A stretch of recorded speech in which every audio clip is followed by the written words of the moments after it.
Recently, a new trailer for Christopher Nolan's The Odyssey dropped on us, and it already sparked some polarized opinions on what we potentially could expect from this particular adaptation of Homer's epic poem.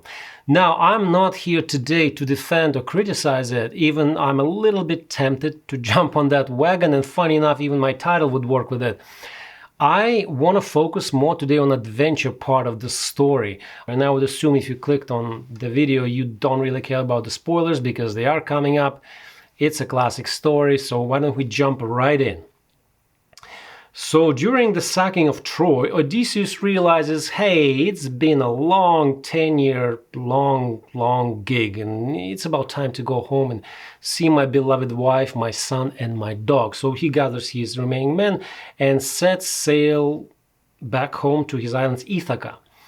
Now, originally in Homer's poem there were 12 ships, but I couldn't find anywhere in any of those two trailers that came out more than 3, but we'll get to that a little bit later. So the very first peril, I suspect, and chronologically it would be right, he will encounter the son of Poseidon himself, one-eyed Cyclops Polyphemus, who pretty much lived a solitary life in the cave, kind of tended to his sheep and made cheese, like, you know, regular bachelor kind of ancient Greek lifestyle, except he was not very hospitable. So what can I say about this dude? He looks like a big, oversized, naked, bald baby. What I don't really like is his eye, whose idea was to turn it 90 degrees. None of the depictions, if you look around, it's just weird, okay?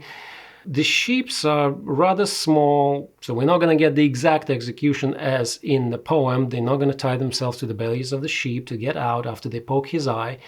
They're going to get out of the cave, run for their lives down the hill towards their ships, which is, again, 3 of them.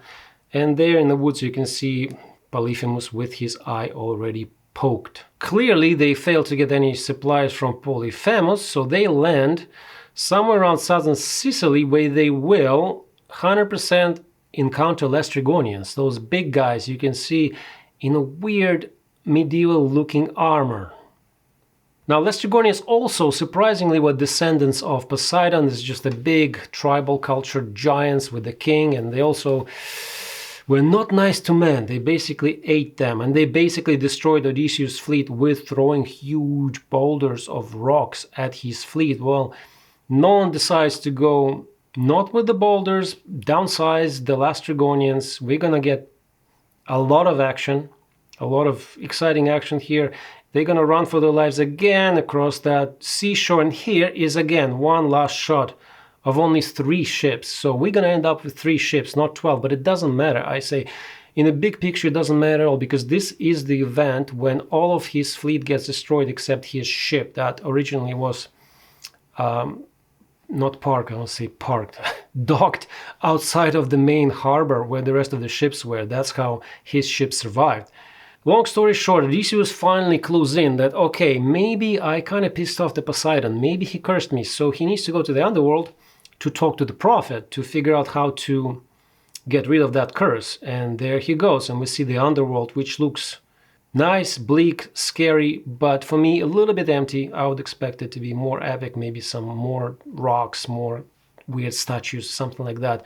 We got the epic dead warriors coming out of the ground. He talks to them, probably gets his answers or whatever. And one shot there is really confusing for me. Maybe you can help me with what happened there. I don't remember why they're running. Where are they running? Is he running away from them? Is he leading them? What is he screaming? Let's go for Sparta, for Ithaca? I don't know. But then he's gonna face, and I'm basing it only on one shot, he's gonna face the threat of Sirens, a wonderful bird-like creatures with female human heads that have amazing voices, and they lure sailors to their death by their singing. And Odysseus here on the shot clearly is tied to the mast. That's what he wanted to do. He wanted to hear the sirens, so he asked his crew to do it to him, and he's gonna remain the only man who heard them. So we're gonna see it, and I'm very excited about it. But not even as much as I'm excited about next one. Next one is my personal favorite. He's gonna go between Scylla and Charybdis. 2 sea monsters. Scylla is the 6-headed giant monster living on the rock across Charybdis, who lives under the rock in the sea. Surprise, surprise. Also a child of Poseidon. That man clearly has been busy. Oh, yeah. Obviously, we don't see Scylla here, but there is a narrow passage ahead, and we all know that often bad things happen in narrow passages. And frankly, one without another would not make any sense, because it's a classic. There's a phrase even between Scylla and Charybdis that means you have to choose between two equally dangerous situations. So we're going to see Scylla too, and I'm very excited about it. They just saved it for us. They cannot show everything in the trailer. That would be dumb. And the next peril is, as expected, will be a big storm.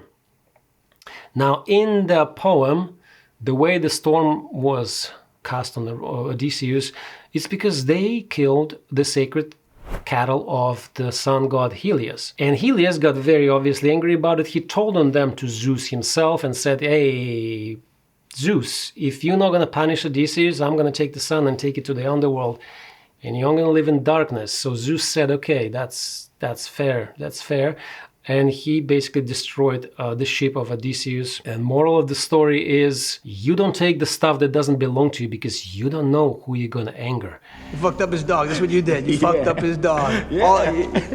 That's crazy shit, man. So Zeus does his part of the deal. Odysseus' ship is demolished, and he is the only survivor that is washed ashore yet another island, where he meets absolutely gorgeous nymph Calypso.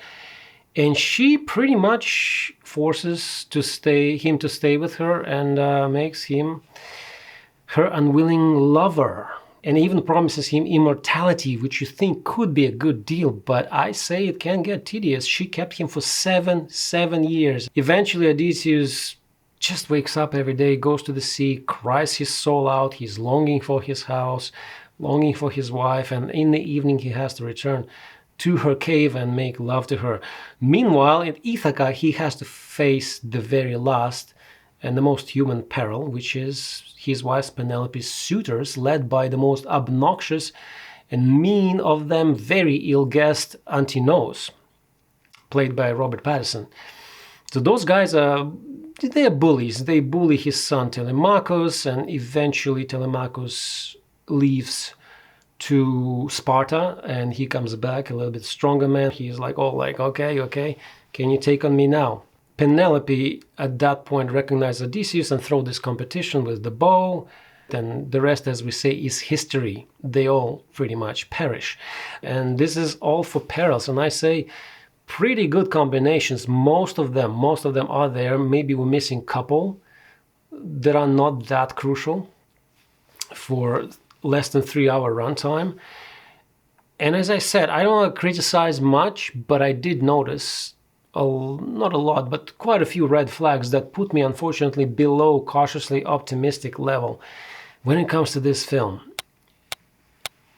Yeah, two things I'm going to tell you are going to work for this film, for sure. We're going to get some really impressive, authentic rowing that might become a standard for the movies to come. And also Matt Damon's haircut, thank God, finally will not raise any eyebrows. And those who saw him in The Great Wall and The Last Duel know exactly what I'm talking about. And for now, we're just gonna sit and wait. Sit till July 17th. We'll see who was right, who was wrong about this movie, and where Nolan's career will go after that. Thank you so much again for listening. Until the next one.